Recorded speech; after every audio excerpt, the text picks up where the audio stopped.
सत श्री अकाल जी। पंजाबी खबरों के इस बुलेटिन में तुहाडा स्वागत है। मैं हरप्रीत सिंह गिल्ला। एक नज़र मारते हैं हुण तक दी खास सुर्खियां ते। जम्मू कश्मीर विच सुरक्षा बलों नूं मिली वड्डी कामयाबी। कुपवाड़ा सैक्टर विच LOC उत्ते 5 अतवादी कीते ढेर।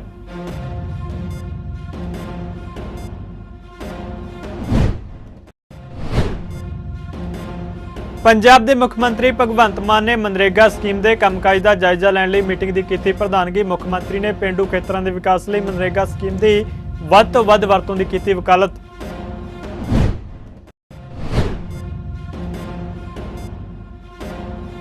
पंजाब के मुख्यमंत्री भगवंत मान ने सेहत और परिवार भलाई विभाग के उच्च अफसरां नाल कीती मीटिंग। कई अहम मामलों उत्ते कीती चर्चा।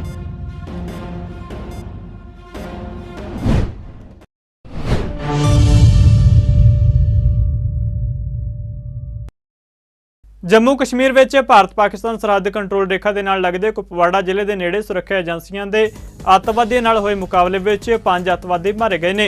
इन्हां अतवादियों नूं जम्मू कश्मीर पुलिस और फौज के सांझे ऑपरेशन विच मार सुट्टिया गया। मिली जानकारी मुताबिक गुप्त सूचना के आधार उत्ते फौज और जम्मू कश्मीर पुलिस ने इलाके विच तलाशी मुहिम चलाई और इस तलाशी मुहिम दौरान अतवादियों ने उन्हां उत्ते गोलियां चला दित्तियां। सुरक्षा एजेंसियां ते अतवादियों विचाले होए इस मुकाबले विच 5 पाकिस्तानी अतवादी मारे गए ने। फौज ने जम्मू कश्मीर के पुंछ जिले में अतवादियों की घुसपैठ की कोशिश को नाकाम कर दिता सी अते कंट्रोल रेखा के नेड़े तो वड्डी गिणती में हथियार और गोला बारूद भी बरामद किया सी।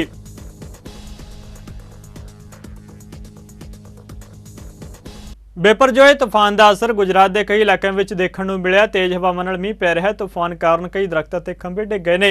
कई इलाकों दी लाइटां बंद हो गईयां। बेपरजोए का भूचाल वीरवार शाम को होया। इसके प्रभाव को देखदियां NDRF और SDRF दी टीमां नूं तैनात कर दिता गया। अरब सागर में 10 दिन पहला उठा चक्रवाती तूफान बेपरजोए गुजरात के कच्छ में जखाऊ बंदरगाह नाल टकराया सी। बेपरजोए कारण गुजरात के कई जिलों में तेज हवावां चल रही ने ते मींह पै रहा है। कच्छ और सौराष्ट्र के तट बुरी तरह प्रभावित हुए ने। तेज हवा कारण जखाऊ और मंडवी में कई दरख्त होर्डिंग और बिजली के खंभे उखड़ गए। इस दे नाल ही खबर आई है कि भावनगर जिले में हड़ की खड्ड में फसियां अपनियां बकरियां नूं बचाउण की कोशिश करदे पिता और पुत्र की मौत हो गई। इस दे नाल ही देवभूमि द्वारका में भी दरख्त डिगण नाल 3 लोग जख्मी हो गए। तूफान फिलहाल 13 तो 14 किलोमीटर की रफ्तार नाल अगे वध रहा है। तूफान कारण कच्छ द्वारका ते जामनगर में अज भी तेज हवावां नाल मींह पै रहा है। गुजरात के मुख्यमंत्री भूपेंद्र पटेल ने अज गांधीनगर में Gandhinagar state emergency operation centre में बेपरजोए चक्रवात स्थिति उत्ते एक मीटिंग की अगवाई भी की। पंजाब के मुख्यमंत्री भगवंत मान ने पेंडू खेतरों में विकास को हुलारा देने ते रोजगार के मौके मुहैया करने के लिए महात्मा गांधी कौमी पेंडू रोजगार गारंटी एक्ट स्कीम की वध तो वध वरतों करने की वकालत की है। इस स्कीम के कामकाज का जायजा लैण लई मीटिंग की प्रधानगी करदे मुख्यमंत्री ने कहा कि यह स्कीम महत्वपूर्ण है क्योंकि यह स्कीम हरेक वित्तीय साल में हरेक उस घर नूं घट्टो घट्ट 100 दिनों का गारंटीशुदा रोजगार दे के रोजी रोटी की सुरक्षा में वाधा करती है।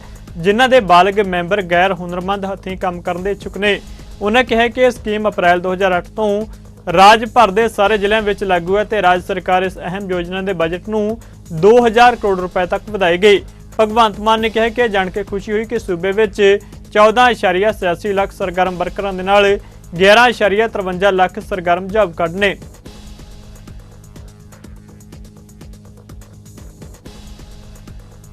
पंजाब के मुख्यमंत्री भगवंत मान ने अहम ट्वीट किया जिस विच उन्होंने दस्सिया कि उन्होंने अज सेहत और परिवार भलाई विभाग के अफसरों नाल मीटिंग की जिस विच सूबे में सैकेंडरी सेहत सहूलतां नूं लैके खास तौर पर चर्चा हुई है।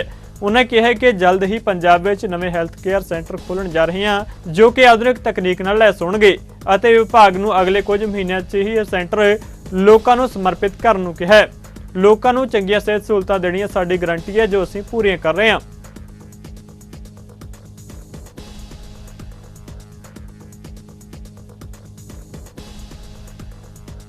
पंजाब के नौजवानों स्वै रोजगार के काबिल बनाने लई पंजाब के पशु पालन मच्छी पालन और डेयरी विकास विभाग वालों सूबे के नौजवानों और किसानों को 4 हफ्तिਆਂ की डेयरी उद्यम सिखलाई दी जाएगी। इस संबंधी जानकारी दिंदे पंजाब के खेतीबाड़ी ते किसान भलाई पशु पालन मच्छी पालन और डेयरी विकास मंत्री गुरमीत सिंह खुडिया ने दस्सिया कि इस पहलकदमी का उद्देश्य नौजवानों को डेयरी किते विच हुनरमंद बनाउणा है तां जो वो खेतीबाड़ी के सहयोगी धंधे डेयरी फार्मिंग को अपना सकण जिस नाल खेतीबाड़ी अर्थव्यवस्था को वड्डा हुलारा मिलेगा। कैबिनेट मंत्री ने दस्सिया कि डेयरी विकास विभाग वालों 4 हफ्ते का नवा बैच 3 जुलाई 2023 तो शुरू किया जा रहा है।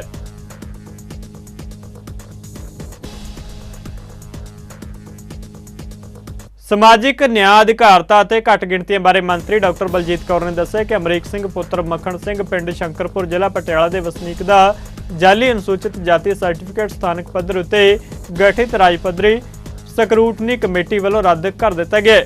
ਡਾਕਟਰ ਬਲਜੀਤ ਕੌਰ ਨੇ ਕਿਹਾ ਕਿ ਮੁੱਖ ਮੰਤਰੀ ਭਗਵੰਤ ਮਾਨ ਦੀ ਅਗਵਾਈ ਵਾਲੀ ਪੰਜਾਬ ਸਰਕਾਰ ਸੂਬੇ ਦੇ ਹਰ ਵਰਗ ਦੇ ਹਿੱਤਾਂ ਦੀ ਰਾਖੀ ਲਈ ਵਚਨਬੱਧ ਹੈ।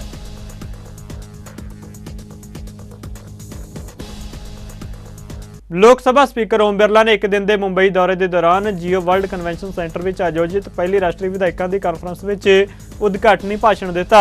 ਮਹਾਰਾਸ਼ਟਰ ਦੇ ਉਪ ਮੁੱਖ ਮੰਤਰੀ ਦੇਵੇਂਦਰ ਫਡਨਵੀਸ, ਮਹਾਰਾਸ਼ਟਰ ਵਿਧਾਨ ਸਭਾ ਦੇ ਸਪੀਕਰ ਐਡਵੋਕੇਟ ਰਾਹੁਲ ਨਾਰਵੇਕਰ ਅਤੇ ਰਾਜ ਵਿਧਾਨ ਸਭਾਵਾਂ ਦੇ ਪ੍ਰੈਜ਼ਾਈਡਿੰਗ ਅਫਸਰਾਂ ਨੇ ਵੀ ਕਾਨਫਰੰਸ ਵਿੱਚ ਸ਼ਿਰਕਤ ਕੀਤੀ। ਸਮਾਗਮ ਵਿੱਚ ਸਾਬਕਾ ਲੋਕ ਸਭਾ ਸਪੀਕਰ ਸ਼੍ਰੀਮਤੀ ਸੁਮਿਤਰਾ ਮਹਾਜਨ, ਸ਼੍ਰੀਮਤੀ ਮੀਰਾ ਕੁਮਾਰ ਅਤੇ ਸ਼ਿਵਰਾਜ ਪਾਟਿਲ ਵੀ ਹਾਜ਼ਰ ਸਨ।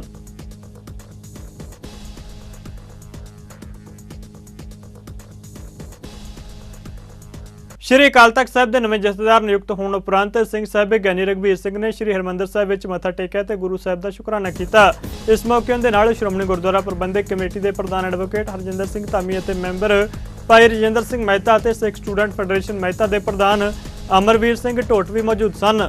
ਸ਼੍ਰੀ ਅਕਾਲ ਤਖਤ ਸਾਹਿਬ ਦੇ ਨਵੇਂ ਜਥੇਦਾਰ ਬਣੇ ਗਿਆਨੀ ਰਘਬੀਰ ਸਿੰਘ ਵੱਲੋਂ ਵਾਹਿਗੁਰੂ ਦਾ ਸ਼ੁਕਰਾਨਾ ਅਦਾ ਕੀਤਾ ਗਿਆ ਤੇ ਉਸ ਤੋਂ ਬਾਅਦ ਉਹਨਾਂ ਸ਼੍ਰੀ ਅਕਾਲ ਤਖਤ ਸਾਹਿਬ ਦੇ ਜਥੇਦਾਰ ਦਾ ਅਹੁਦਾ ਸੰਭਾਲਿਆ। ਅਹੁਦਾ ਸੰਭਾਲਣ ਤੋਂ ਬਾਅਦ ਮੀਡੀਆ ਨਾਲ ਗੱਲਬਾਤ ਕਰਦਿਆਂ ਉਹਨਾਂ ਕਿਹਾ ਕਿ ਜਿਹੜੀ ਸੇਵਾ ਉਹਨਾਂ ਨੂੰ ਬਖਸ਼ੀ ਗਈ ਹੈ ਉਹ ਉਸ ਨੂੰ ਪੂਰੀ ਤਨਦੇਹੀ ਨਾਲ ਨਿਭਾਉਣਗੇ। ਵਾਹਿਗੁਰੂ ਜੀ ਕਾ ਖਾਲਸਾ, ਵਾਹਿਗੁਰੂ ਜੀ ਕੀ ਫਤਿਹ। ਕੋਟਾਨਕੋਟ ਸ਼ੁਕਰਾਨਾ ਸਤਿਗੁਰੂ ਧੰਨ ਗੁਰੂ ਰਾਮਦਾਸ ਜੀ ਮਹਾਰਾਜ ਦਾ, ਮੇਰੀ ਪੀਰ ਤੇ ਮਾਲਕ ਸਤਿਗੁਰੂ ਗੁਰੂ ਹਰਗੋਬਿੰਦ ਸਾਹਿਬ ਜੀ ਮਹਾਰਾਜ ਸੱਚੇ ਪਾਤਸ਼ਾਹ ਨੇ ਤੁਰਟ ਕੇ ਆਪਣੇ ਪਾਵਨ ਦਰਬਾਰ ਸ਼੍ਰੀ ਅਕਾਲ ਤਖਤ ਸਾਹਿਬ ਜੀ ਦੀ ਜੋ ਮੁੱਖ ਸੇਵਾਦਾਰ ਦੀ ਸੇਵਾ ਹੈ ਉਹ ਬਖਸ਼ਿਸ਼ ਕੀਤੀ ਹੈ। ਸਤਿਗੁਰੂ ਦੇ ਚਰਨਾਂ 'ਚ ਅਰਦਾਸ ਹੈ ਕਿ ਸਤਿਗੁਰੂ ਜੀ ਮਿਹਰ ਕਰਨ, ਚੜ੍ਹਦੀ ਕਲਾ ਦੇ ਵਿੱਚ ਆਪਣੇ ਪਾਵਨਦਾਰ ਘਰ ਦੀ ਪੰਥੀ ਸੇਵਾ ਜਿਹੜੀ ਉਹਨਾਂ ਨੇ ਬਖਸ਼ਿਸ਼ ਕੀਤੀ ਹੈ ਉਹ ਚੜ੍ਹਦੀ ਕਲਾ ਦੀ ਸੇਵਾ ਲੈਣ। ਤੁਹਾਨੂੰ ਹੈੱਡ ਗ੍ਰੰਥੀ ਦਾ ਵੀ ਚਾਰਜ ਨਾਲ ਦਿੱਤਾ ਗਿਆ ਹੈ, ਤਾਂ ਦੋ ਜ਼ਿੰਮੇਵਾਰੀਆਂ ਹੈਗੀਆਂ ਨੇ। ਜਥੇਦਾਰ ਜੀ ਕਿਵੇਂ ਤੁਸੀਂ ਸੰਭਾਲੋਗੇ? ਸਤਿਗੁਰੂ ਜੀ ਮਿਹਰ ਕਰਨਗੇ, ਗੁਰੂ ਹਰਗੋਬਿੰਦ ਸਾਹਿਬ ਤਾਂ ਗੁਰੂ ਰਾਮਦਾਸ ਜੀ ਮਹਾਰਾਜ ਸੱਚੇ ਪਾਤਸ਼ਾਹ ਕਿਰਪਾ ਕਰਨਗੇ ਔਰ ਸੇਵਾ ਜਿਹੜੀ ਹੈ ਉਹ ਸੰਗਤ ਦੀ ਅਸੀਸ ਨਾਲ ਗੁਰੂ ਦੀ ਕਿਰਪਾ ਨਾਲ ਚੜ੍ਹਦੀ ਕਲਾ ਵਿੱਚ ਹੋਏਗੀ। ਤਖਤ ਸ੍ਰੀ ਹਰਿਮੰਦਰ ਜੀ ਪਟਨਾ ਸਾਹਿਬ ਦੀ ਪ੍ਰਬੰਧਕ ਕਮੇਟੀ ਨੇ ਪਟਨਾ ਸਾਹਿਬ ਦੇ ਕਾਰਜਕਾਰੀ ਜਥੇਦਾਰ ਬਲਦੇਵ ਸਿੰਘ ਨੂੰ ਪੂਰਨ ਜਥੇਦਾਰ ਨਿਯੁਕਤ ਕਰ ਦਿੱਤਾ ਹੈ। ਇਸ ਤੋਂ ਪਹਿਲਾਂ ਜਥੇਦਾਰ ਬਲਦੇਵ ਸਿੰਘ ਕਾਰਜਕਾਰੀ ਜਥੇਦਾਰ ਦੇ ਤੌਰ ਉੱਤੇ ਸੇਵਾਵਾਂ ਨਿਭਾ ਰਹੇ ਸਨ। ਸਿੱਖ ਕੌਮ ਦੇ ਤਿੰਨ ਮਹਾਨ ਤਖਤ ਸ੍ਰੀ ਕੇਸਗੜ੍ਹ ਸਾਹਿਬ ਆਨੰਦਪੁਰ ਸਾਹਿਬ ਪੰਜਾਬ, ਤਖਤ ਸ੍ਰੀ ਅਕਾਲ ਤਖਤ ਸਾਹਿਬ ਅੰਮ੍ਰਿਤਸਰ ਪੰਜਾਬ, ਤਖਤ ਸ੍ਰੀ ਹਰਿਮੰਦਰ ਜੀ ਪਟਨਾ ਸਾਹਿਬ ਬਿਹਾਰ, ਇਹ ਸਿੱਖ ਧਰਮ ਦੇ ਮਹਾਨ ਤਖਤਾਂ ਦੇ ਉੱਤੇ 5 ਨਵੇਂ ਜਥੇਦਾਰ ਸਹਿਬਾਨਾਂ ਦੀ ਨਿਯੁਕਤੀ ਹੋਈ ਹੈ। ਸਿੱਖ ਕੌਮ ਦੇ ਅੰਦਰ ਅੱਜ ਬਹੁਤ ਹੀ ਵੱਡਾ ਉਤਸ਼ਾਹ ਤੇ ਖੁਸ਼ੀ ਦਾ ਮੌਕਾ ਹੈ ਜਦੋਂ ਇਤਿਹਾਸ ਦੇ ਵਿੱਚ ਪਹਿਲੀ ਵਾਰ 5 ਤਖਤਾਂ ਵਿੱਚੋਂ 3 ਤਖਤਾਂ ਦੇ ਉੱਤੇ ਗੁਰੂ ਮਹਾਰਾਜ ਜੀ ਨੇ ਅਪਾਰ ਕਿਰਪਾ ਕਰਕੇ ਆਪਣੇ ਨਵੇਂ ਸੇਵਾਦਾਰਾਂ ਨੂੰ ਨਵੇਂ ਸਿੰਘ ਸਹਿਬਾਨਾਂ ਦੇ ਰੂਪ ਵਿੱਚ ਸੇਵਾ ਬਖਸ਼ਿਸ਼ ਕੀਤੀ ਹੈ। ਸੋ ਅੱਜ ਸਮੁੱਚੀ ਪ੍ਰਬੰਧਕ ਕਮੇਟੀ ਦੀ ਸਹਿਮਤੀ ਦੇ ਨਾਲ ਜਿੱਥੇ ਅਕਾਲ ਤਖਤ ਦੇ ਉੱਤੇ ਸ਼੍ਰੀ ਅਕਾਲ ਤਖਤ ਸਾਹਿਬ ਦੇ ਜਥੇਦਾਰ ਸਿੰਘ ਸਾਹਿਬ ਗਿਆਨੀ ਰਘਬੀਰ ਸਿੰਘ ਜੀ ਨੂੰ ਚੁਣਿਆ ਗਿਆ ਹੈ, ਉੱਥੇ ਹੀ ਸ਼੍ਰੀ ਅਨੰਦਪੁਰ ਸਾਹਿਬ ਤੋਂ ਸ਼੍ਰੀ ਕੇਸਗੜ੍ਹ ਸਾਹਿਬ ਦੇ ਜੋ ਮਹਾਨ ਤਖਤ ਦੀ ਸੇਵਾ ਭਾਈ ਸੁਲਤਾਨ ਸਿੰਘ ਜੀ ਨੂੰ ਪ੍ਰਾਪਤ ਹੋਈ ਸਿੰਘ ਸਾਹਿਬ ਜੀ ਦੇ ਰੂਪ ਦੇ ਵਿੱਚ ਅੱਜ ਬਹੁਤ ਖੁਸ਼ੀ ਤੇ ਬੜੇ ਉਲਾਸ ਦੇ ਨਾਲ ਸੰਗਤਾਂ ਦੇ ਪ੍ਰੇਮ ਸਦਕਾ ਲੰਮੇ ਸਮੇਂ ਤੋਂ ਕਈ ਸਾਲਾਂ ਤੋਂ 30-32 ਸਾਲ ਤੋਂ ਲਗਾਤਾਰ ਸ਼੍ਰੀ ਮਹਾਰਾਜ ਜੀ ਦੇ ਚਰਨਾਂ ਦੀ ਸੇਵਾ ਨਿਭਾਉਣ ਵਾਲੇ ਗੁਰੂ ਮਹਾਰਾਜ ਦੇ ਨੇਮੀ ਔਰ ਚੰਗੇ ਜੀਵਨ ਦੇ ਮਾਲਕ ਭਾਈ ਸਾਹਿਬ ਭਾਈ ਬਲਦੇਵ ਸਿੰਘ ਜੀ, ਉਹਨਾਂ ਨੂੰ ਤਖਤ ਸ੍ਰੀ ਹਰਿਮੰਦਰ ਜੀ ਪਟਨਾ ਸਾਹਿਬ ਦੇ ਜਥੇਦਾਰ ਨਿਯੁਕਤ ਕੀਤਾ ਗਿਆ ਹੈ। ਸੋ ਉਹਨਾਂ ਦੀ ਇਸ ਹੁਲਾਸ ਭਰੀ ਆਮਦ ਦੇ ਉੱਤੇ ਪੂਰੀ ਪ੍ਰਬੰਧਕ ਕਮੇਟੀ ਜੋ ਸਤਿਗੁਰੂ ਸਾਹਿਬ ਜੀ ਦੀ ਹਜ਼ੂਰੀ ਦੇ ਅੰਦਰ ਸੰਗਤ ਦੇ ਰੂਬਰੂ ਹੋ ਕਰਕੇ ਅੱਜ ਉਹ ਰਸਮ ਅਦਾ ਕਰੇਗੀ ਔਰ ਇਸ ਮਹਾਨ ਤਖਤ ਦੀ ਜੋ ਸੇਵਾ ਹੈ, ਜਿੱਥੇ ਕਾਰਜਕਾਰੀ ਜਥੇਦਾਰ ਦੇ ਵਜੋਂ ਭਾਈ ਸਾਹਿਬ ਜੀ ਨਿਭਾ ਰਹੇ ਸਨ, ਉਹਨਾਂ ਦੀ ਮਹਾਨ ਸੇਵਾ ਨੂੰ ਦੇਖਦੇ, ਉਹਨਾਂ ਦਾ ਅੰਮ੍ਰਿਤ ਵੇਲਾ ਦੇਖਦੇ, ਉਹਨਾਂ ਦੇ ਹੋਰ ਨਿਮਰਤਾ ਭਰੇ ਗੁਣਾਂ ਨੂੰ ਦੇਖਦਿਆਂ ਹੋਇਆਂ ਪੂਰੀ ਬਿਹਾਰ ਦੀ ਸੰਗਤ ਪ੍ਰਬੰਧਕ ਕਮੇਟੀ ਦੀ ਪੂਰਨ ਸਹਿਮਤੀ ਦੇ ਨਾਲ ਭਾਈ ਸਾਹਿਬ ਜੀ ਨੂੰ ਸੇਵਾ ਪ੍ਰਾਪਤ ਹੋਈ ਹੈ। ਸਿੰਘ ਸਾਹਿਬ ਗਿਆਨੀ ਰਘਬੀਰ ਸਿੰਘ ਨੂੰ ਸ਼੍ਰੀ ਅਕਾਲ ਤਖਤ ਸਾਹਿਬ ਦਾ ਜਥੇਦਾਰ ਤੇ ਸ਼੍ਰੀ ਹਰਿਮੰਦਰ ਸਾਹਿਬ ਜੀ ਦਾ ਹੈੱਡ ਗ੍ਰੰਥੀ ਬਣਾਇਆ ਗਿਆ। ਚੀਫ ਖਾਲਸਾ ਦੀਵਾਨ ਦੇ ਪ੍ਰਧਾਨ ਡਾਕਟਰ ਇੰਦਰਬੀਰ ਸਿੰਘ ਨਿੱਜਰ ਵੱਲੋਂ इस मौके उनका सन्मान किया गया। डॉक्टर निज्जर ने इस मौके सिंह साहिब ज्ञानी रघबीर सिंह ਨੂੰ ਵਧਾਈ ਦਿੱਤੀ ਅਤੇ ਸਿੱਖ ਕੌਮ ਦੀ ਚੜ੍ਹਦੀ ਕਲਾ ਲਈ ਪੂਰਨ ਸਹਿਯੋਗ ਦੇਣ ਦਾ ਭਰੋਸਾ ਦਿੱਤਾ। ਇਸ ਮੌਕੇ ਸੁਖਵਿੰਦਰ ਸਿੰਘ ਪ੍ਰਿੰਸ, ਜਗਜੀਤ ਸਿੰਘ, ਜਸਪਾਲ ਸਿੰਘ ਢਿੱਲੋਂ ਵੀ ਉਹਨਾਂ ਦੇ ਨਾਲ ਸਨ। ਅੱਜ ਬੜਾ ਖੁਸ਼ੀ ਦਾ ਦਿਨ ਹੈ ਕਿ ਗਿਆਨੀ ਰਘਬੀਰ ਸਿੰਘ ਜੀ ਨੂੰ ਹੈੱਡ ਗ੍ਰੰਥੀ ਸ਼੍ਰੀ ਹਰਿਮੰਦਰ ਸਾਹਿਬ ਤੇ ਅਕਾਲ ਤਖਤ ਸਾਹਿਬ ਦੇ ਜਥੇਦਾਰ ਵਜੋਂ ਜਿਹੜੀ ਸੇਵਾ ਮਿਲੀ ਹੈ, ਸਾਨੂੰ ਸਭ ਨੂੰ ਬਹੁਤ ਖੁਸ਼ੀ ਹੈ। ਮੈਂ ਤੇ ਸਾਰੇ ਜਿਹੜੇ ਸਾਡੇ ਆਫਿਸ ਬੇਅਰ ਨੇ ਚੀਫ ਖਾਲਸਾ ਦੀਵਾਨ ਦੇ ਸਭ ਨੂੰ ਵਧਾਈ ਦੇਣ ਆਏ ਹਾਂ ਔਰ ਅਸੀਂ ਆਸ ਕਰਦੇ ਹਾਂ ਕਿ ਪਰਮਾਤਮਾ ਖੁਦ ਉਹਨਾਂ ਕੋ ਜਿਹੜੀ ਉਹਨਾਂ ਨੇ ਸੇਵਾ ਬਖਸ਼ੀ ਹੈ ਉਹਨਾਂ ਕੋ ਬਹੁਤ ਬਖੂਬੀ ਉਹ ਨਿਭਾ ਸਕਣਗੇ ਸੇਵਾ ਨੂੰ। ਜਥੇਦਾਰ ਸ੍ਰੀ ਅਕਾਲ ਤਖਤ ਸਾਹਿਬ ਦੀ ਸੇਵਾ ਸਿੰਘ ਸਾਹਿਬ ਗਿਆਨੀ ਰਘਬੀਰ ਸਿੰਘ ਜੀ ਨੂੰ ਮਿਲੀ ਆ, ਉਸ ਦੇ ਨਾਲ ਹੈੱਡ ਗ੍ਰੰਥੀ ਸਾਹਿਬ ਦੀ ਸੇਵਾ ਮਿਲੀ ਆ ਸ੍ਰੀ ਹਰਿਮੰਦਰ ਸਾਹਿਬ ਜੀ ਦੀ। ਅੱਜ ਚੀਫ ਖਾਲਸਾ ਦੀਵਾਨ ਵੱਲੋਂ ਡਾਕਟਰ ਇੰਦਰਬੀਰ ਸਿੰਘ ਜੀ ਨਿੱਜਰ ਪ੍ਰਧਾਨ ਚੀਫ ਖਾਲਸਾ ਦੀਵਾਨ, ਸਰਦਾਰ ਜਗਜੀਤ ਸਿੰਘ ਜੀ ਵਾਈਸ ਪ੍ਰਧਾਨ ਚੀਫ ਖਾਲਸਾ ਦੀਵਾਨ, ਸਰਦਾਰ ਜਸਪਾਲ ਸਿੰਘ ਜੀ ਢਿੱਲੋਂ ਐਡੀਸ਼ਨਲ ਸਕੱਤਰ ਚੀਫ ਖਾਲਸਾ ਦੀਵਾਨ ਦਾਸ ਅੱਜ ਚੀਫ ਖਾਲਸਾ ਦੀਵਾਨ ਦੇ ਸਮੂਹ ਅਹੁਦੇਦਾਰ ਅਤੇ ਮੈਂਬਰ ਸਾਹਿਬਾਨ ਵੱਲੋਂ ਉਹਨਾਂ ਦਾ ਸਨਮਾਨ ਕਰਨ ਲਈ ਆਏ ਹਾਂ ਅਤੇ ਸਾਰਿਆਂ ਉਹਨਾਂ ਨੂੰ ਵਧਾਈ ਦਿੱਤੀ ਹੈ। ਪੰਥ ਸੇਵਕ ਸ਼ਖਸੀਅਤਾਂ ਭਾਈ ਦਲਜੀਤ ਸਿੰਘ ਬਿੱਟੂ ਅਤੇ ਭਾਈ ਹਰਦੀਪ ਸਿੰਘ ਮਹਾਰਾਜ ਨੇ ਬਠਿੰਡਾ ਵਿੱਚ ਪੱਤਰਕਾਰ ਵਾਰਤਾ ਦੌਰਾਨ ਮੇਰੇ ਪੀਰ ਦਿਵਸ ਮੌਕੇ ਹੋਣ ਵਾਲੀ ਵਿਸ਼ਵ ਸਿੱਖ ਇਕੱਤਰਤਾ ਬਾਰੇ ਜਾਣਕਾਰੀ ਸਾਂਝੀ ਕੀਤੀ ਹੈ। ਸਰਕਟ ਹਾਊਸ ਬਠਿੰਡਾ ਵਿੱਚ ਪੱਤਰਕਾਰਾਂ ਨਾਲ ਗੱਲਬਾਤ ਕਰਦਿਆਂ ਭਾਈ ਦਲਜੀਤ ਸਿੰਘ ਨੇ ਕਿਹਾ ਕਿ ਖਾਲਸਾ ਪੰਥ ਵਿੱਚ ਸਾਂਝੇ ਫੈਸਲਿਆਂ ਤੇ ਸਾਂਝੇ ਅਗਵਾਈ ਲੈਣ ਦੀ ਪਰੰਪਰਾ ਰਹੀ ਹੈ, ਪਰ ਬੀਤੀ ਸਦੀ ਦੌਰਾਨ ਪੱਛਮੀ ਤਰਜ਼ ਦੇ ਜਥੇਬੰਦਕ ਢਾਂਚਿਆਂ ਉੱਤੇ ਅਮਲਾਂ ਕਾਰਨ ਇਸ ਪਰੰਪਰਾ ਵਿੱਚ ਖੜੋਤ ਆਈ ਹੈ। उन्हें कहा कि इसे खड़ोत ਨੂੰ दूर करने की कोशिश पंथ सेवक शख्सियतां ਵੱਲੋਂ ਵੱਖ-ਵੱਖ ਸਿੱਖ ਅਤੇ ਪੰਥਕ ਹਿੱਸਿਆਂ ਵਿੱਚ ਸਾਂਝੀ ਰਾਏ ਬਣਾਉਣ ਦੇ ਯਤਨ ਵਜੋਂ ਕੀਤੀ ਜਾ ਰਹੀ ਹੈ। उन्हें कहा कि 28 जून ਨੂੰ ਮੇਰੇ ਪੀਰ ਦਿਵਸ ਮੌਕੇ श्री अनंदपुर ਸਾਹਿਬ ਵਿੱਚ ਵਿਸ਼ਵ ਸਿੱਖ ਇਕੱਤਰਤਾ ਕੀਤੀ ਜਾ ਰਹੀ ਹੈ। ਇਸ ਕਰਕੇ ਸਾਡਾ ਇਹ ਨਿਮਾਣਾ ਜਿਹਾ ਯਤਨ ਆ, ਅਸੀਂ ਇਹੀ ਯਤਨ ਕਰ ਰਹੇ ਹਾਂ ਕਿ ਅਕਾਲ ਤਖਤ ਦਾ ਜੋ ਮੌਜੂਦਾ ਪ੍ਰਬੰਧ ਆ, ਜੋ ਗੈਰ ਪੰਥਕ ਲੀਹਾਂ ਤੇ ਚੱਲ ਰਿਹਾ ਤੇ 100 ਸਾਲਾਂ ਬਾਅਦ ਉਹ ਬਿਲਕੁਲ ਸਾਹਮਣੇ ਆ ਗਿਆ ਕਿ ਉਹਦੇ ਕੀ ਹਾਲਾਤ ਆ।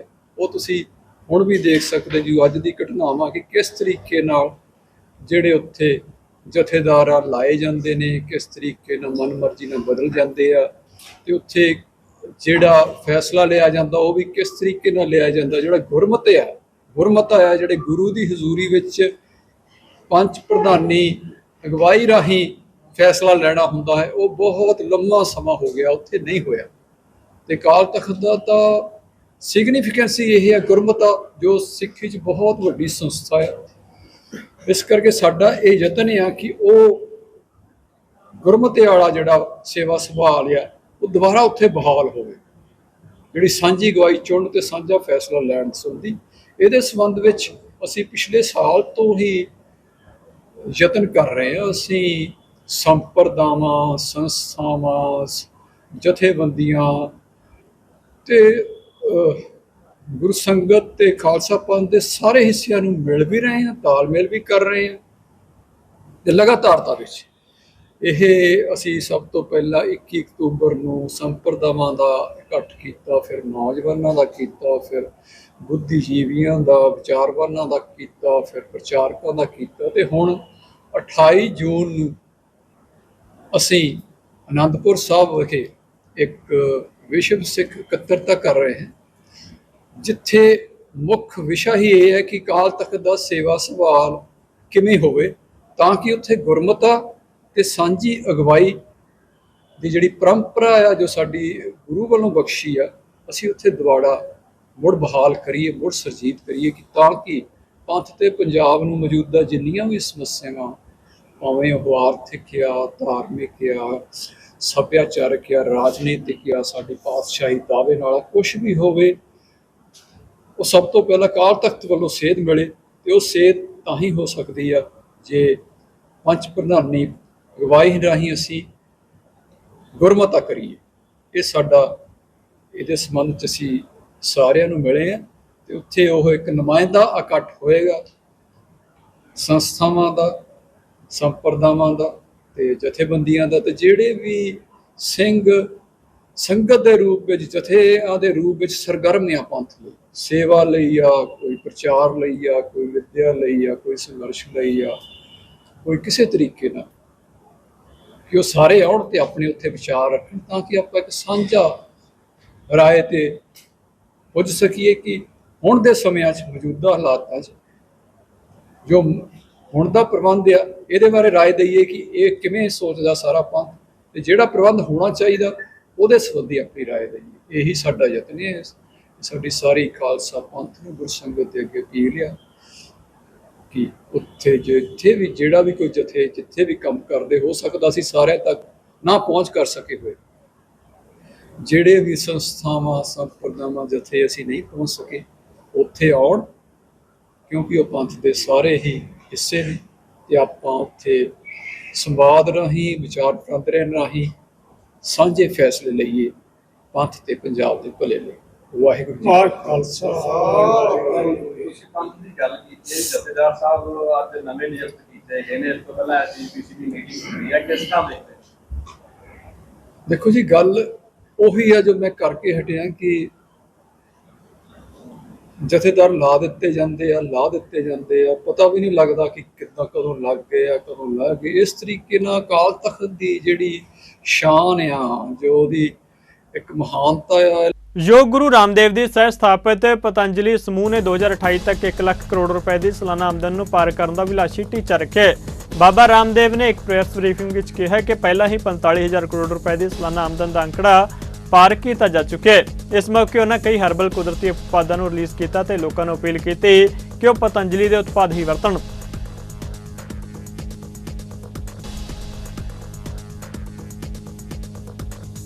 पतंजलि का ग्रुप टर्नओवर लगभग 45,000 करोड़ रुपए के आसपास पहुंच चुका है। ये एक सन्यासी ने आर्थिक साम्राज्य नहीं खड़ा किया, अर्थ को परमार्थ के लिए उपयोग करके समृद्धि को सेवा के लिए खड़ा किया जा सकता है। इसका एक विश्व कीर्तिमान पतंजलि ने गढ़ा है। 31,000 करोड़ रुपए से ज्यादा का टर्नओवर, 31,500 समथिंग है। पतंजलि फूड्स जो पहले रुचि सोया हुआ करती थी, लिस्टेड कंपनी, जिसकी आज मार्केट कैप 40,000 करोड़ प्लस है, 50,000 करोड़ तक वो छू चुका है पतंजलि फूड्स। और कैपिटल मार्केट में, शेयर मार्केट में, इक्विटी मार्केट में किसी सन्यासी ने पहली बार किसी कंपनी को लिस्टिंग करवा करके और उसको एक शिखर आरोहण दिया है। जब रसिया और यूक्रेन का युद्ध शुरू हुआ, एक पूरी दुनिया में एक अनिश्चितता का वातावरण बना हुआ था, तब हमने उस कंपनी की लिस्टिंग करवाई थी।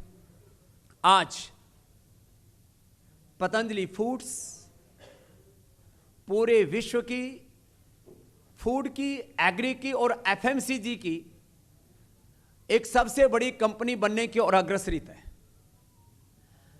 विदेशी कंपनियों में खाली यूनिलीवर हमसे आगे बचा है, बाकी सबका हमने बड़े प्यार से शीर्षासन कराया है। बहुतों का तो मोक्ष भी हो चुका है, कुछ की आगे तैयारी है। हम तो सबका कल्याण चाहते हैं और अब नए संकल्पों के साथ सबको स्वास्थ्य मिले, सबको समृद्धि मिले, सब रोग मुक्त हो, नशा मुक्त हो, सबके जीवन में दुख दारिद्र्य खत्म हो, सब खुशहाल बने। यह राजनीतिक नारा नहीं है, हमने करके दिखाया है। आज पतंजलि से डायरेक्ट इनडायरेक्ट करीब 5 लाख लोगों की रोजी रोटी चलती है। यह स्वावलंबन का, यह आत्मनिर्भरता का, यह किसी प्राइवेट इंस्टीट्यूशन के द्वारा ऐसा एक आंदोलन चल रहा है जिससे करोड़ों लोग आत्मसात हो रहे हैं। अभी हम 70 करोड़ से ज्यादा भारतीयों तक पहुंच चुके हैं। 100 करोड़ से ज्यादा भारतीयों तक पहुंचने की हमारी तैयारी है। मासेस तक तो हम पहुंचे ही थे, क्लासेस को भी कैटर करने के लिए हम आगे बढ़ रहे हैं।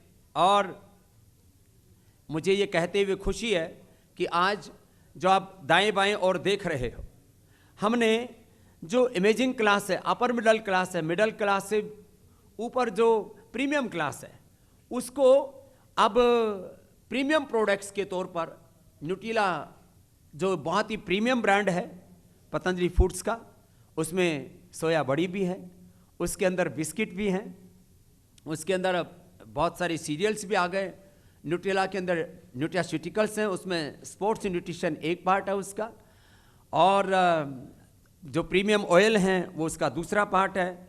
हमने Nutrela Isoveda, Nutrela whey protein 100% natural plant based और मिल्क बेस्ड ये प्रोटीन और उनकी efficacy chemical animal based synthetic nutraceutical से ज़्यादा है, ये हमने साइंटिफिकली प्रूव करके दिखाया है। चाहे वो प्रोटीन पाउडर्स हैं, चाहे वो विटामिन्स हैं, चाहे वो ओमेगा है, चाहे अभी हमने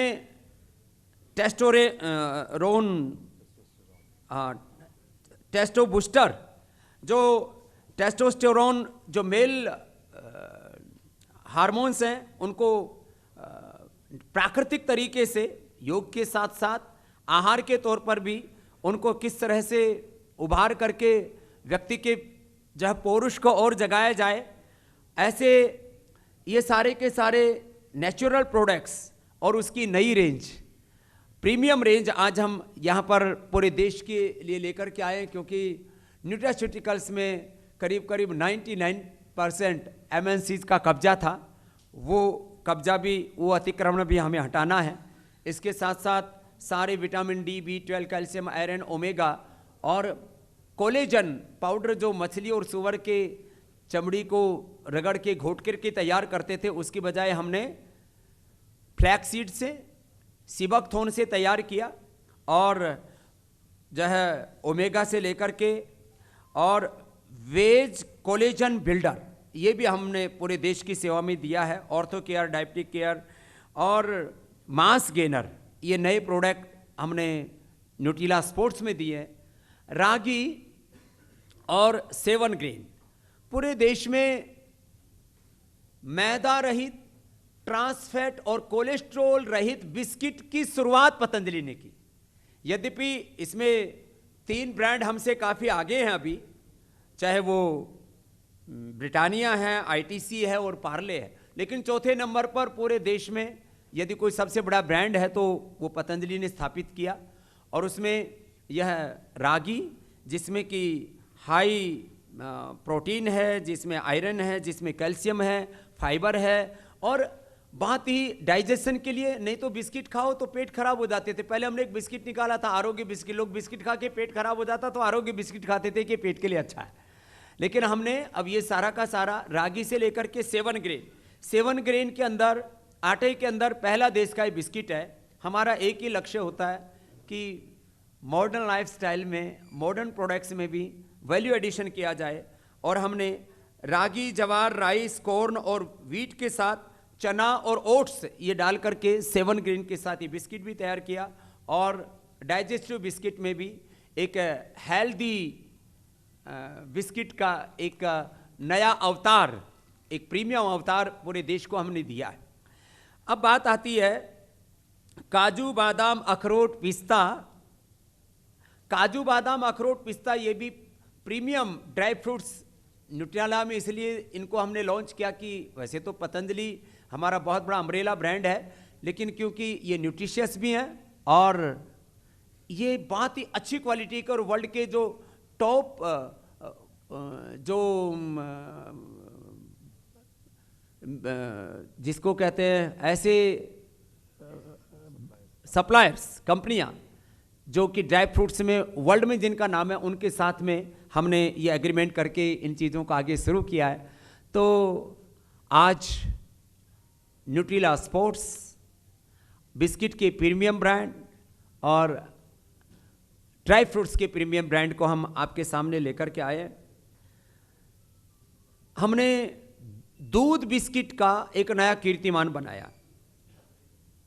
800 करोड़ का एक नया ब्रांड गाय के दूध के बिस्किट का खड़ा किया जा सकता है। गाय का घी का हमने ब्रांड खड़ा किया। लोग पहले सफेद घी खाते थे, अब 15 सालों के बाद हम बेफलो वाइट घी भी, देसी घी लेकर के आ रहे हैं, वो भी देश को मिलेगा। लेकिन हमने गाय का घी को ब्रांड बना करके लगभग आज 1400-1500 करोड़ का ब्रांड हमने गाय के घी का खड़ा किया। आज देश में डेयरी में अमूल का कोई सानी नहीं है। वो दूध भले ही ज़्यादा बेचता हो हमसे, बटर हो सकता है ज़्यादा बेचता हो, लेकिन गाय का घी का करीब ऑर्गेनाइज सेक्टर में लगभग 70-80% किसी के पास शेयर है तो वो पतंजलि के पास है। अब हम पतंजलि बफेलो घी, वाइट घी भी लेकर के आ रहे हैं। तो ये नए प्रोडक्ट लॉन्च थे। एक पूरा विजन है कि हम आने वाले 5 सालों में पतंजलि को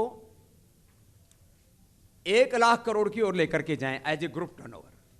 और पतंजलि फूड्स जो लिस्टेड कंपनी है, इसको 48 से 50 हजार करोड़ रुपए तक लेकर के जाएं। ਲਗਭਗ 38 ਸਾਲ ਪਹਿਲਾਂ 1985 ਵਿੱਚ ਬੰਦ ਹੋ ਚੁੱਕੇ ਦਮਦਾਰ ਮੋਟਰਸਾਈਕਲ ਜਾਵਾ ਅਤੇ ਜੈਜ਼ਦੀ ਦੀ ਮੁੜ ਵਾਪਸੀ ਹੋ ਚੁੱਕੀ ਹੈ। ਇਸ ਦੇ ਸ਼ੋਰੂਮ ਰਾਜ ਮੋਟੋ ਸਟਾਰ ਦਾ ਉਦਘਾਟਨ ਪਟਿਆਲਾ ਵਿੱਚ ਹੋਇਆ। ਉਦਘਾਟਨ ਦੀ ਰਸਮ ਮੁੱਖ ਮਹਿਮਾਨ ਦੇ ਤੌਰ ਉੱਤੇ ਪਹੁੰਚੇ ਅਦਾਰਾ ਚੜ੍ਹਦੀ ਕਲਾ ਦੇ ਚੇਅਰਮੈਨ ਪਦਮ ਸ਼੍ਰੀ ਸਰਦਾਰ ਜਗਜੀਤ ਸਿੰਘ ਦਰਦੀ ਨੇ ਅਦਾ ਕੀਤੇ। ਇਸ ਤੋਂ ਪਹਿਲਾਂ ਸ਼੍ਰੀ ਸੁਖਮਨੀ ਸਾਹਿਬ ਦੇ ਪਾਠ ਦੇ ਭੋਗ ਪਾਏ ਗਏ। ਇਸ ਮੌਕੇ ਰਾਜ ਮੋਟੋ ਸਟਾਰ ਦੇ ਐਮਡੀ ਪੁਸ਼ਕਰ ਰਾਜ ਸਿੰਘ ਅਤੇ ਇੰਜੀਨੀਅਰ ਹਰਜਿੰਦਰ ਸਿੰਘ ਨੇ ਦੱਸਿਆ ਕਿ 1985 ਵਿੱਚ ਇਸ ਕੰਪਨੀ ਨੇ ਭਾਰਤ ਵਿੱਚ ਆਪਣਾ ਕਾਰੋਬਾਰ ਬੰਦ ਕਰ ਦਿੱਤਾ ਸੀ, ਜਦ ਕਿ ਹੋਰਨਾਂ ਦੇਸ਼ਾਂ ਵਿੱਚ ਇਸ ਦੇ ਕੰਮ ਨੂੰ ਜਾਰੀ ਰੱਖਿਆ ਗਿਆ ਸੀ। ਉਹਨਾਂ ਕਿਹਾ ਕਿ ਇਸ ਲਈ ਹੁਣ Mahindra and Mahindra the classic legend company ਵੱਲੋਂ ਫਰੈਂਚਾਈਜ਼ੀ ਲੈ ਕੇ ਭਾਰਤ ਵਿੱਚ ਇਸ ਦਾ ਕਾਰੋਬਾਰ ਸ਼ੁਰੂ ਕੀਤਾ ਗਿਆ, ਜਿਸ ਦੇ ਚੱਲਦਿਆਂ ਪਟਿਆਲਾ ਵਿੱਚ ਸ਼ੋਰੂਮ ਖੋਲ੍ਹਿਆ ਗਿਆ।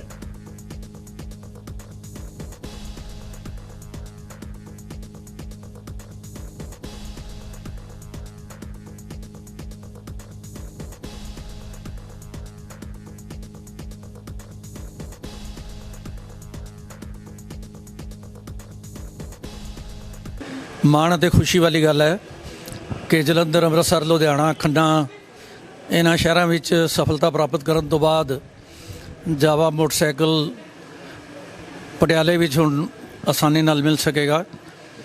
ਮੈਂ ਸਰਦਾਰ ਪੁਸ਼ਕਰ ਰਾਜ ਸਿੰਘ ਜੀ, ਉਹਨਾਂ ਦੇ ਬੇਟੇ ਹਰਜਿੰਦਰ ਸਿੰਘ ਜੀ ਅਤੇ ਇਹਨਾਂ ਦੀ ਸਾਰੀ ਟੀਮ ਨੂੰ ਮੁਬਾਰਕਬਾਦ ਦਿੰਦਾ ਹਾਂ ਕਿ ਇਹਨਾਂ ਨੇ ਸੱਚਮੁੱਚ ਹੀ ਪਟਿਆਲੇ ਲਈ ਇੱਕ ਕਰਾਮਾਤੀ ਕੰਮ ਕੀਤਾ ਹੈ, ਜਿਸ ਦਾ ਕੇਵਲ ਨੌਜਵਾਨਾਂ ਵੱਲੋਂ ਨਹੀਂ ਸਗੋਂ ਸਮੁੱਚੇ ਪਟਿਆਲਵੀਆਂ ਵੱਲੋਂ ਸਵਾਗਤ ਕੀਤਾ ਜਾ ਰਿਹਾ ਹੈ। ਔਰ ਜਿਹੜੇ ਫੀਚਰ ਲੈ ਕੇ ਇਹ ਨਵੇਂ ਮਾਡਲ ਇੱਥੇ ਲੈ ਕੇ ਆਏ ਨੇ, ਉਹਨਾਂ 'ਚ ਸੇਫਟੀ ਔਰ ਸਿਕਿਉਰਿਟੀ ਅਤੇ ਸਹੂਲਤਾਂ ਦਾ ਜੋ ਇਹਨਾਂ ਨੇ ਵੇਰਵਾ ਦਿੱਤਾ ਹੈ, ਉਹ ਸੁਣ ਕੇ ਬਹੁਤ ਖੁਸ਼ੀ ਹੋਈ ਹੈ ਕਿ ਇਹ ਮੋਟਰਸਾਈਕਲ ਮਾਰਕੀਟ ਦੇ ਵਿੱਚ ਦੂਜੇ ਮੋਟਰਸਾਈਕਲਾਂ ਨਾਲ ਕੰਪੀਟ ਕਰਕੇ ਬਹੁਤ ਜਲਦੀ ਅੱਗੇ ਨਿਕਲ ਜਾਏਗਾ। ਕਿਉਂਕਿ ਬੜੀ ਕਰੇਜ਼ ਸੀ, ਲੋਕੀ ਸਕ੍ਰੈਪ 'ਚੋਂ ਪੁਰਾਣੇ ਮੋਟਰਸਾਈਕਲ ਖਰੀਦ ਕੇ ਉਹਨਾਂ ਨੂੰ ਠੀਕ ਕਰਵਾ ਕੇ ਚਲਾਉਂਦੇ ਸਨ, ਅਤੇ ਹੁਣ ਬਿਨਾਂ ਕਿੱਕ ਮਾਰਿਆਂ ਸੈਲਫ ਸਟਾਰਟ ਮੋਟਰਸਾਈਕਲ ਔਰ ਸਾਰੀਆਂ ਮਾਡਰਨ ਫੈਸਿਲਿਟੀਜ਼ ਦੇ ਨਾਲ ਇਕੁਇਪਡ ਮਾਡਲ ਜੋ ਹਨ, ਨਵੇਂ ਮਾਡਲ ਇਹਨਾਂ ਨੇ ਪੇਸ਼ ਕੀਤੇ ਹਨ। ਮੈਂ ਇਹਨਾਂ ਨੂੰ ਮੁਬਾਰਕਬਾਦ ਦਿੰਦਾ ਹੋਇਆ ਹਾਰਦਿਕ ਸ਼ੁਭ ਇਛਾਵਾਂ ਦਿੰਦਾ ਹਾਂ ਕਿ ਵਾਹਿਗੁਰੂ ਕਰੇ ਇਹਨਾਂ ਦੀ ਏਜੰਸੀ ਬਾਕੀ ਏਜੰਸੀਆਂ ਦੇ ਮੁਕਾਬਲੇ ਸਭ ਤੋਂ ਅੱਗੇ ਜਾ ਕੇ ਇੱਥੇ ਦੇ ਲੋਕਾਂ ਦੀ ਸੇਵਾ ਕਰ ਸਕੇ।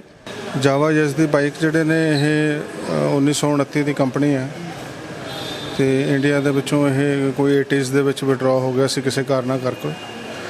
ਉਸ ਟਾਈਮ ਵੀ ਬੜਾ ਮਸ਼ਹੂਰ ਹੁੰਦਾ ਸੀ, ਲੋਕ ਪੰਜਾਬੀ ਤਾਂ ਜੱਦੀ ਜੱਦੀ ਕਹਿੰਦੇ ਹੁੰਦੇ ਸੀ ਇਹਨੂੰ। ਹੁਣ ਕੰਪਨੀ ਦੁਬਾਰਾ ਰਿਵਾਈਵ ਹੋਈ ਹੈ। ਮਹਿੰਦਰਾ ਦਾ ਜਿਹੜਾ ਹੈਗਾ ਇਹਦੇ ਵਿੱਚ ਸਟੇਕ ਹੈ। ਮੋਟਰਸਾਈਕਲ ਬਣਾਏ ਨੇ ਇਹਨਾਂ ਨੇ ਸਾਰੇ ਨਵੀਂ ਤਕਨੀਕ ਦੇ ਨਾਲ। ਸੈਲਫ ਸਟਾਰਟ ਮੋਟਰਸਾਈਕਲ ਹੈ, ਕੋਈ ਕਿੱਕ ਨਹੀਂ ਹੈ, 6 ਸਪੀਡ ਗੇਅਰ ਹੈ, ਟਾਰਕ ਅਤੇ BHP ਬਹੁਤ ਹਾਈ ਹੈ। ਇਹ ਪੂਰਾ ਕੰਪੀਟੀਸ਼ਨ ਦਿੰਦੇ ਨੇ, ਜਿਵੇਂ ਕਿ ਵੱਡੇ ਇੰਪੋਰਟਡ ਮੋਟਰਸਾਈਕਲ ਆਉਂਦੇ ਨੇ, ਤੁਸੀਂ ਨਾਂ ਸਾਰਿਆਂ ਨੇ ਸੁਣਿਆ ਹੋਵੇਗਾ, ਹਾਰਲੇ ਡੇਵਿਡਸਨ ਹੋ ਗਿਆ, ਇੰਡੀਅਨ ਹੋ ਗਿਆ, ਅਤੇ ਉਹਨਾਂ ਦੀ ਇਸ ਕੈਟੇਗਰੀ ਨੂੰ ਪੂਰਾ ਕੰਪੀਟੀਸ਼ਨ ਦਿੰਦੇ ਨੇ ਇਹ ਬਾਈਕ। LED ਹੈਡਲਾਈਟਸ ਨੇ ਇਹਨਾਂ ਦੀਆਂ। ਬਾਕੀ ਰਫਤਾਰ ਦੇ ਨਾਲ ਨਾਲ ਸੇਫਟੀ ਦਾ ਵੀ ਬੜੇ ਫੀਚਰ ਨੇ। ABS ਬ੍ਰੇਕ ਹੈ ਜੋ ਕਿ ਬਾਰਿਸ਼ ਹੋਵੇ, ਗਰੀਸੀ ਰੋਡ ਹੋਵੇ, ਸਲਿੱਪ ਨਹੀਂ ਕਰਦਾ। ਤੁਸੀਂ ਕੱਟ ਮਾਰੋ, ਜੋ ਮਰਜ਼ੀ ਕਰੋ, ਇਹ ਸਲਿੱਪ ਨਹੀਂ ਕਰਦਾ। ਹੈਂਡਲਿੰਗ ਜਿਹੜੀ ਹੈਗੀ ਹੈ ਬਹੁਤ ਸੇਫ ਹੈ। ਆਮ ਆਦਮੀ ਪਾਰਟੀ ਵੱਲੋਂ ਐਡਵੋਕੇਟ ਜਗਰੂਪ ਸਿੰਘ ਸੇਖਵਾਂ ਨੂੰ ਪਾਰਟੀ ਵਿੱਚ ਅਹਿਮ ਜ਼ਿੰਮੇਵਾਰੀ ਸੌਂਪਦੇ ਆਮ ਆਦਮੀ ਪਾਰਟੀ ਪੰਜਾਬ ਦਾ ਜਨਰਲ ਸਕੱਤਰ ਨਿਯੁਕਤ ਕੀਤਾ ਗਿਆ। ਸੇਖਵਾਂ ਪਾਰਟੀ ਦਾ ਜਨਰਲ ਸਕੱਤਰ ਬਣਨ ਉੱਤੇ ਅਕਾਲ ਪੁਰਖ ਦਾ ਸ਼ੁਕਰਾਨਾ ਕਰਨ ਲਈ ਇਤਿਹਾਸਿਕ ਗੁਰਦੁਆਰਾ ਰਾਜਾ ਰਾਮ ਸਾਹਿਬ ਹਰਚੋਵਾਲ ਪਹੁੰਚੇ ਅਤੇ ਇਸ ਮੌਕੇ ਹਲਕਾ ਵਿਧਾਇਕ ਐਡਵੋਕੇਟ ਅਮਰਪਾਲ ਸਿੰਘ ਵੱਲੋਂ ਪਾਰਟੀ ਆਗੂਆਂ ਦੇ ਨਾਲ ਉਹਨਾਂ ਦਾ ਨਿੱਘਾ ਸਵਾਗਤ ਕੀਤਾ ਗਿਆ। ਇਸ ਉਪਰੰਤ ਐਡਵੋਕੇਟ ਜਗਰੂਪ ਸਿੰਘ ਸੇਖਵਾਂ ਕਾਦੀਆਂ ਦੀ ਦਾਣਾ ਮੰਡੀ ਵਿੱਚ ਪਹੁੰਚੇ। ਇਸ ਮੌਕੇ ਵੀ ਉਹਨਾਂ ਦਾ ਭਰਵਾਂ ਸਵਾਗਤ ਕੀਤਾ ਗਿਆ। ਲੋਕ ਆਏ ਨੇ ਔਰ ਬੜੀ ਗਰਮਜੋਸ਼ੀ ਦੇ ਨਾਲ ਇਹਨਾਂ ਨੇ ਮੇਰਾ ਸਵਾਗਤ ਕੀਤਾ ਕਿਉਂਕਿ ਦਾਸ ਨੂੰ ਜਨਰਲ ਸਕੱਤਰ ਆਮ ਆਦਮੀ ਪਾਰਟੀ ਪੰਜਾਬ ਦਾ ਥਾਪਿਆ ਗਿਆ ਔਰ ਮੈਂ ਹਲਕਾ ਕਾਦੀਆਂ ਦੇ ਵਿੱਚ ਪਹਿਲੀ ਵਾਰ ਆਇਆ ਵਾਂ ਔਰ ਬੜਾ ਵੱਡਾ ਸਵਾਗਤ ਇੱਥੇ ਹੋਇਆ। ਮੈਂ ਬਹੁਤ ਧੰਨਵਾਦ ਕਰਦਾ ਵਾਂ ਪਾਰਟੀ ਦੇ ਵਲੰਟੀਅਰ ਦਾ, ਦਰਜਾ ਬਦਰਜਾ ਅਹੁਦੇਦਾਰ ਸਾਹਿਬਾਨ ਦਾ ਔਰ ਉਸ ਤੋਂ ਵੱਡਾ ਧੰਨਵਾਦ ਮੈਂ ਆਪਣੀ ਹਾਈ ਕਮਾਂਡ ਦਾ, ਸ਼੍ਰੀ ਅਰਵਿੰਦ ਕੇਜਰੀਵਾਲ ਜੀ ਦਾ, ਭਗਵੰਤ ਮਾਨ ਜੀ ਦਾ ਔਰ ਡਾਕਟਰ ਸੰਦੀਪ ਪਾਠਕ ਜੀ ਦਾ ਕਰਦਾ, ਜਿਨ੍ਹਾਂ ਨੇ ਮੈਨੂੰ ਇਹ ਅਹਿਮ ਜ਼ਿੰਮੇਵਾਰੀ ਨਾਲ ਮੈਨੂੰ ਇਸ ਕਾਬਲ ਸਮਝਿਆ। ਔਰ ਮੈਂ ਯਕੀਨ ਵੀ ਦਿਵਾਉਂਦਾ ਵਾਂ ਕਿ ਮੈਂ ਦਿਨ ਰਾਤ ਇੱਕ ਕਰਕੇ ਪਾਰਟੀ ਦੀ ਚੜ੍ਹਦੀ ਕਲਾ ਦੇ ਲਈ ਹਰ ਕਦਮ ਵਧਾਵਾਂਗਾ ਔਰ ਪਾਰਟੀ ਨੂੰ ਜਿਹੜਾ ਵਾ ਬੁਲੰਦੀਆਂ ਤੇ। ਨਗਰ ਨਿਗਮ ਦੇ ਅਧਿਕਾਰੀਆਂ ਵੱਲੋਂ ਅੰਮ੍ਰਿਤਸਰ ਦੇ ਸੁਲਤਾਨਵਿੰਡ ਰੋਡ ਉੱਤੇ ਨਜਾਇਜ਼ ਉਸਾਰੀ ਉੱਤੇ ਕਾਰਵਾਈ ਕੀਤੀ ਗਈ। ਇਸ ਮੌਕੇ ਅਧਿਕਾਰੀਆਂ ਵੱਲੋਂ ਡਿੱਚ ਮਸ਼ੀਨਾਂ ਚਲਾਈਆਂ ਗਈਆਂ। ਜਲਦਬਾਜ਼ੀ ਵਿੱਚ ਕੰਧਾਂ ਢਾਉਣ ਮੌਕੇ ਬਿਜਲੀ ਦੀਆਂ ਮੇਨ ਤਾਰਾਂ ਵੀ ਤੋੜ ਦਿੱਤੀਆਂ ਗਈਆਂ ਅਤੇ ਇੰਨਾ ਵੱਡਾ ਨੁਕਸਾਨ ਹੋਣ ਉਪਰੰਤ ਅਧਿਕਾਰੀ ਉੱਥੋਂ ਭੱਜਦੇ ਨਜ਼ਰ ਆਏ। ਇਸ ਸੰਬੰਧੀ ਗੱਲਬਾਤ ਕਰਦੇ ਇੱਕ ਹਸਪਤਾਲ ਦੇ ਡਾਕਟਰ ਦੇਵਜੋਤ ਨੇ ਦੱਸਿਆ ਕਿ ਬਿਜਲੀ ਦੀਆਂ ਤਾਰਾਂ ਟੁੱਟਣ ਨਾਲ ਹਸਪਤਾਲ ਦੀ ਬੱਤੀ ਗੁੱਲ ਹੋ ਗਈ ਤੇ ਮਰੀਜ਼ਾਂ ਨੂੰ ਕਾਫੀ ਦਿੱਕਤਾਂ ਦਾ ਸਾਹਮਣਾ ਕਰਨਾ ਪੈ ਰਿਹਾ ਹੈ। ਡੇਰਾ ਬਾਬਾ ਨਾਨਕ ਦੇ ਪਿੰਡ ਧਰਮਕੋਟ ਰੰਧਾਵਾ ਵਿੱਚ ਪਿੰਡ ਵਾਸੀਆਂ ਤੇ ਰਾਹਗੀਰਾਂ ਨੂੰ ਆਉਣ ਜਾਣ ਲਈ ਗੰਦੇ ਪਾਣੀ ਵਿੱਚੋਂ ਗੁਜ਼ਰਨਾ ਪੈਂਦਾ ਹੈ। ਇਸ ਸੰਬੰਧੀ ਲੋਕਾਂ ਨੇ ਪ੍ਰਸ਼ਾਸਨ ਖਿਲਾਫ ਨਾਅਰੇਬਾਜ਼ੀ ਕੀਤੀ ਅਤੇ ਕਿਹਾ ਕਿ ਗੰਦੇ ਪਾਣੀ ਦੀ ਨਿਕਾਸੀ ਨਾ ਹੋਣ ਕਾਰਨ ਦਿੱਕਤਾਂ ਦਾ ਸਾਹਮਣਾ ਕਰਨਾ ਪੈਂਦਾ ਹੈ ਤੇ ਉਹਨਾਂ ਦੀ ਇਸ ਦਿੱਕਤ ਦਾ ਜਲਦ ਹੱਲ ਕੀਤਾ ਜਾਵੇ। ਇਸ ਸੰਬੰਧੀ ਜਦੋਂ BDPO ਡੇਰਾ ਬਾਬਾ ਨਾਨਕ ਮੈਡਮ ਕਿਰਨਦੀਪ ਕੌਰ ਨਾਲ ਗੱਲਬਾਤ ਕੀਤੀ ਗਈ ਤਾਂ ਉਹਨਾਂ ਕਿਹਾ ਕਿ ਇਸ ਮਾਮਲੇ ਦਾ ਜਲਦ ਹੱਲ ਕੱਢਿਆ ਜਾਵੇਗਾ। ਟਾਂਡਾ ਉੜਮੜ ਬੇਟ ਖੇਤਰ ਦੇ ਦੋ ਪਿੰਡਾਂ ਭੁੱਲਪੁਰ ਅਤੇ ਜਲਾਲਪੁਰ ਵਿੱਚ ਬੀਤੀ ਰਾਤ ਚੋਰਾਂ ਨੇ ਦੋ ਘਰਾਂ ਨੂੰ ਨਿਸ਼ਾਨਾ ਬਣਾ ਕੇ ਚੋਰੀ ਦੀਆਂ ਵਾਰਦਾਤਾਂ ਨੂੰ ਅੰਜਾਮ ਦਿੱਤਾ। ਪਹਿਲਾ ਮਾਮਲਾ ਪਿੰਡ ਭੁੱਲਪੁਰ ਦਾ ਹੈ, ਜਿੱਥੇ ਬੀਤੀ ਰਾਤ ਕਰੀਬ 1:30 ਵਜੇ ਤਿੰਨ ਅਣਪਛਾਤੇ ਚੋਰ ਅਜੀਤ ਸਿੰਘ ਦੇ ਘਰ ਵਿੱਚ ਕੰਧ ਟੱਪ ਕੇ ਦਾਖਲ ਹੋਏ ਤੇ ਘਰ ਵਿੱਚ ਇਕੱਲੇ ਹਰਜੀਤ ਸਿੰਘ ਉੱਤੇ ਤੇਜ਼ਧਾਰ ਹਥਿਆਰਾਂ ਨਾਲ ਵਾਰ ਕੀਤਾ ਅਤੇ ਉਹ ਚੋਰੀ ਕਰਕੇ ਫਰਾਰ ਹੋ ਗਏ। ਜ਼ਖਮੀ ਹਰਜੀਤ ਸਿੰਘ ਨੇ ਦੱਸਿਆ ਕਿ ਉਸ ਦੀ 15,000 ਰੁਪਏ ਦੀ ਨਕਦੀ ਤੇ ਘਰ ਵਿੱਚ ਖੜੀ ਸਕੂਟਰੀ ਚੋਰੀ ਕੀਤੀ ਗਈ। ਦੂਜੇ ਮਾਮਲੇ ਵਿੱਚ ਪਿੰਡ ਜਲਾਲਪੁਰ ਵਿੱਚ ਵੀ ਚੋਰਾਂ ਨੇ ਇੱਕ ਪ੍ਰਵਾਸੀ ਪੰਜਾਬੀ ਦੇ ਬੰਦ ਘਰ ਨੂੰ ਨਿਸ਼ਾਨਾ ਬਣਾ ਕੇ ਘਰ ਵਿੱਚ ਰੱਖੇ ਸੋਨੇ ਦੇ ਗਹਿਣੇ ਅਤੇ ਹੋਰ ਸਮਾਨ ਚੋਰੀ ਕਰ ਲਿਆ। ਪੁਲਿਸ ਵੱਲੋਂ ਇਸ ਮਾਮਲੇ ਦੀ ਤਫਤੀਸ਼ ਕੀਤੀ ਜਾ ਰਹੀ ਹੈ।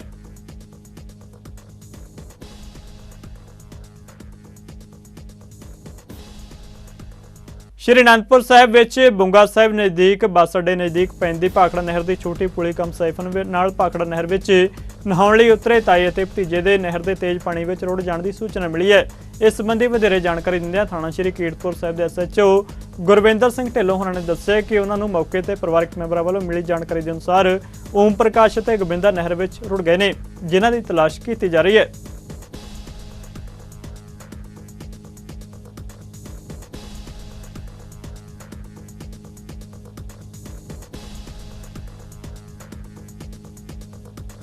ਛਿਆਹਠ KV ਸਬ ਸਟੇਸ਼ਨ ਮਾਣਿਕ ਬਹਿਦ ਬਿਜਲੀ ਘਰ ਵਿੱਚ ਇੱਕ ਨਵੇਂ ਫੀਡਰ 11 KV ਡਬਰੀ ਦੇ ਚਾਲੂ ਕਰਨ ਦਾ ਉਦਘਾਟਨ ਮੁੱਖ ਇੰਜੀਨੀਅਰ ਉੱਤਰੀ ਜ਼ੋਨ ਜਲੰਧਰ ਦੇ ਮਾਣਯੋਗ ਇੰਜੀਨੀਅਰ ਰਮੇਸ਼ ਲਾਲ ਸਰੰਗਲ ਵੱਲੋਂ ਕੀਤਾ ਗਿਆ।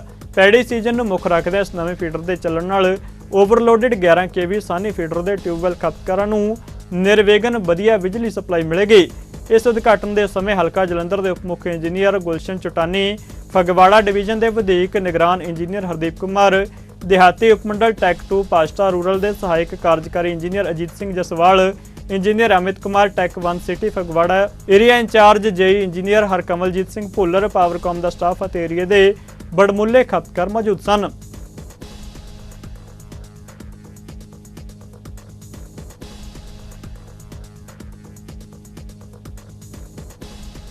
ਪੰਜਾਬੀ ਖਬਰਾਂ ਦੇ ਇਸ ਬੁਲੇਟਿਨ 'ਚ ਫਿਲਹਾਲ ਨਹੀਂ ਜਾਂਦੇ ਨਜ਼ਰ ਮਾਰਦੇ ਹਾਂ ਮੌਸਮ ਦੇ ਹਾਲ ਤੇ। ਤੁਸੀਂ ਬਣੇ ਰਹੋ ਚੜ੍ਹਦੀ ਕਲਾ ਟਾਈਮ ਟਿਪ ਦੇ ਨਾਲ। ਧੰਨਵਾਦ।